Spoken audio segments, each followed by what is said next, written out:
Utang pemerintah Indonesia di awal tahun sudah cetak rekor tertinggi sepanjang sejarah. Januari 2024, utang pemerintah Indonesia naik 108 triliun hingga tembus 8.253 triliun rupiah. Angka ini setara dengan 38,7% terhadap produk domestik bruto atau PDB. Kementerian Keuangan menjelaskan rasio utang yang tercatat pada Januari 2024 masih di bawah batas aman 60% PDB sesuai Undang-Undang Nomor 17 Tahun 2023 tentang Keuangan Negara. Meski aman, Jokowi diprediksi kuat akan mewariskan rekor utang. Sebagai catatan, Saudara, Jokowi memulai masa jabatannya di tahun 2014 dengan warisan utang dari Presiden Susilo Bambang Yudhoyono sebesar 2.608 triliun rupiah.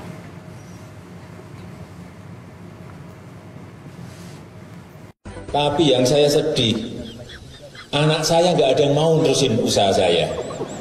Dan yang lebih kaget, anak saya yang pertama, tahu-tahu datang ke saya. Pak, saya mau jualan martabak. Saya ini lebih pusing lagi saya. Belum urusan martabak rampung. Anak saya yang kecil, baru kira-kira 3 bulan ini ngomong ke saya, Pak, saya mau jualan pisang goreng. Waduh, yang martabak belum ini sudah yang satunya pisang goreng lagi. Tapi karena pengalaman yang pertama ini sudah ternyata 5 kali lipat melampaui apa yang saya miliki ya pisang goreng saya kaget, saya ya udahlah jualan pisang goreng silahkan.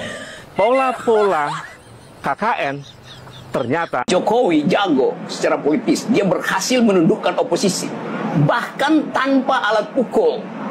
Tanpa apa disebut tadi Sudomo, tanpa Murdani. Dan dia bisa lakukan tuh. Soeharto melakukan itu dengan alat pukul. Lihat logikanya ya, perhatikan ya. Dua-duanya menghasilkan demokrasi berhenti karena nggak ada oposisi itu. Jadi apa poinnya? Jadi sama aja sebetulnya Jokowi. Bahkan Jokowi lebih hebat. Kalau saya sebut kata otoritarianisme, di dalam kata otoritarianisme ada kata auto. Auto artinya sendiri. Jokowi lakukan sendiri pembantaian oposisi. Soeharto masih melakukan melalui sistemnya itu, tukang pukulnya itu logical fallacy-nya begitu tuh Pak Panda ya. Saya kasih kritik logikanya aja itu. Okay.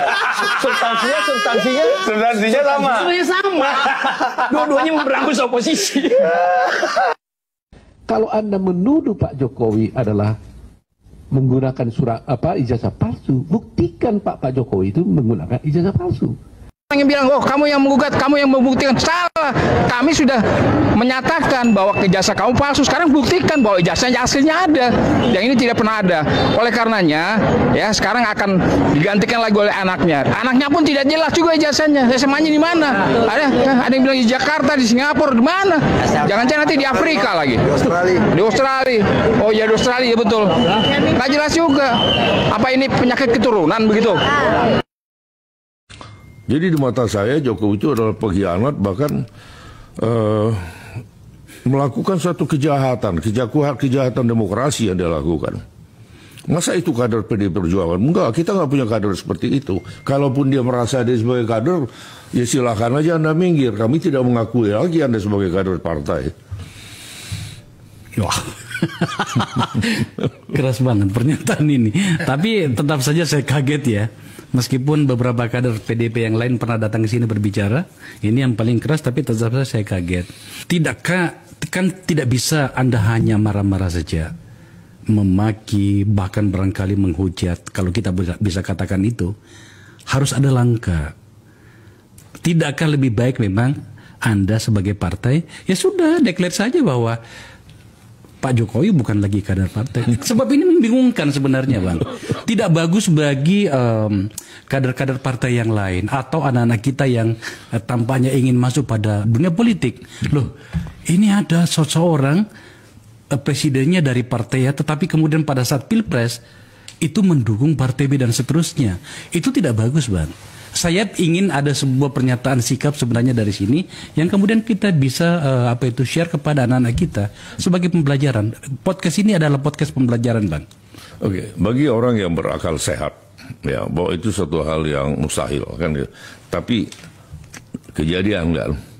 Artinya saya bisa mengatakan bahwa Jokowi itu sudah nggak sehat cara berpikirnya gitu, udah nggak normal, nggak bisa diukur menurut standar orang yang mempunyai pikiran yang waras.